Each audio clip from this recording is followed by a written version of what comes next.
Hi, I'm Vince and welcome to my channel, Vince Cooper Games. In this video, we're going to take a look at my solitaire war game, Bloody Lane, and we're going to continue on with the playthrough. We're on to turn 16. So as with the last several videos, I'll stop after the Union event phase, take a pause, and then come back to resolve the second half of the turn. One thing I want to return to that I mentioned in the last video is the difficulty level. So it's not as simple for the player to just prevent the Union from entering Bloody Lane. The player also has to inflict a certain number of casualties or remove a certain number of Union counters in order to gain either a draw, a minor victory, or a major victory. So we're playing at the regular difficulty level. So in order to get a draw, we need to eliminate 8 Union counters. Minor victory is 9, major victory is 10, and the hardened veteran levels you can see get harder. So we're not just trying to defend Bloody Lane, we're trying to inflict a certain number of casualties on the Union, assuming that the Union will then retreat away from Bloody Lane. So there's 2 key points behind the thinking behind this. The first one is that by the time Wave 4 had entered the battle, the Confederates had run out of reinforcements. So there were no more reinforcements. Every casualty now was somebody who couldn't be replaced. The second thing is that while Wave 4 was going in, the Union was also marching to the right flank of the Confederates down here. And they were getting in position to be able to use flanking fire along Bloody Lane. And the Confederates were aware of this. So the game has 20 turns. And it's, you know, for reasons of time management and, you know, to keep things manageable in terms of play time, the game kind of assumes that if at the end of turn 20, the Confederates haven't inflicted a sufficient number of casualties, that their own casualties will become overwhelming and the Union will outflank them, and that will be the end of it. So the problem we face right now is that Bloody Lane itself looks pretty safe because we haven't really absorbed any damage. The problem is that we also haven't inflicted enough damage to eliminate 8, 9, or 10 Union counters. So at the moment, we've only destroyed 6 Union regiments. So we need 8 for a draw. 6 or 7 is a loss. So we've got the 63rd New York and the 29th Massachusetts. They're from Wave 4. Like, they're very strong with a cohesion of 4. So the weak ones are these ones here, 14th Indiana from Wave 3, cohesion 3, and of course the resilient 130th Pennsylvania from Wave 2 with a cohesion of 2.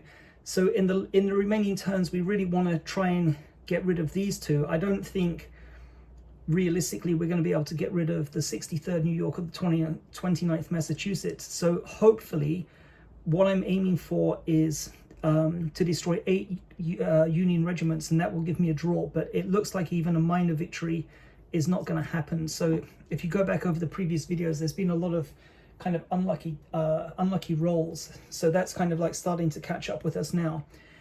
So it's the way the battle sheet looks is deceiving. I don't think the Union is going to be able to break through, but I don't think we're going to be able to inflict enough casualties in order to assume that the Union will retreat. But anyway, let's get on with the game.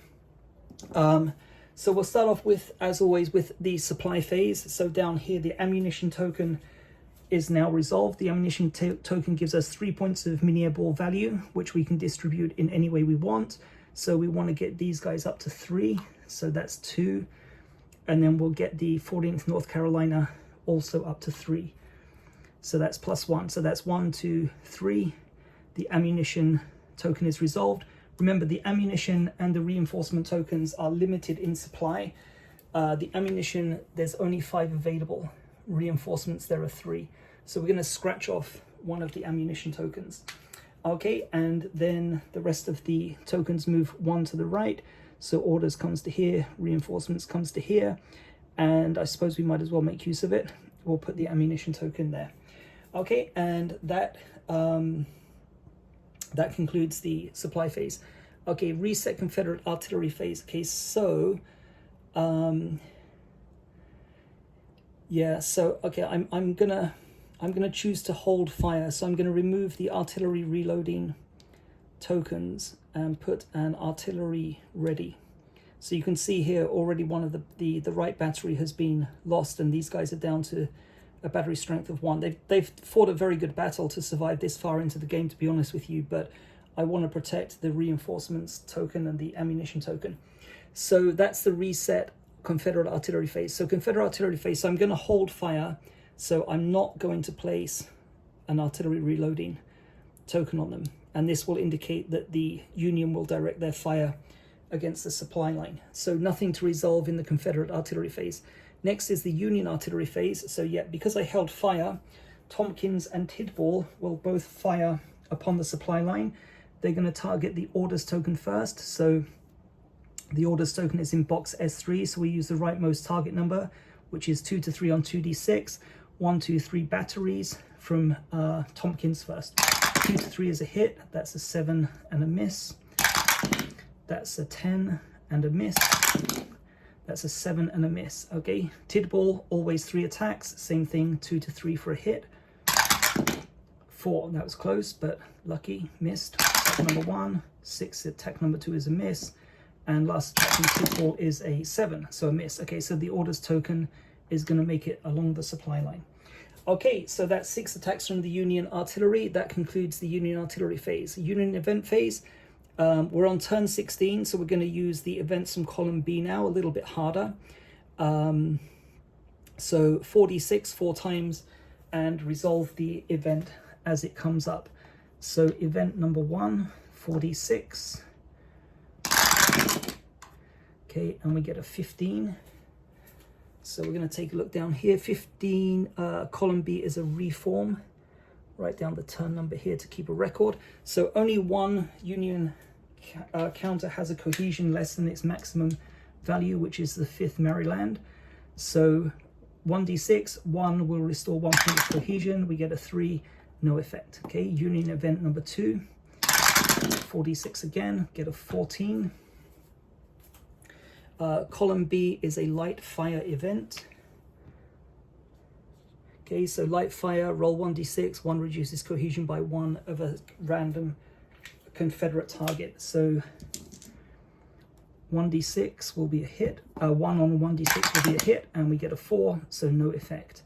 Okay, that's the second Union event. Third Union event, okay, we get a 13. Okay, column B, 13 is another reform. 16, turn 16. Okay, so again, 5th Maryland are going to attempt to reform. So 1d6, 1 will give them +1 cohesion and bring it to their maximum value of 2. And we get a 6, so no effect. That's 3 Union events. Union event number 4. Okay, this time we get an 8. Okay, so column B8 is a skirmisher event. It's turn 16. So skirmisher, roll 1d6, 1 reduces the officer value by 1. So again, very unusual in this game is that we start the game with an officer point value of 4, and we've still got an officer point value of 4, so we're kind of doing okay there. So 1d6, 1 would be a hit, 5 is a miss. Okay, so that's 4 Union events resolved. I'm going to pause the video and we'll come back in a second.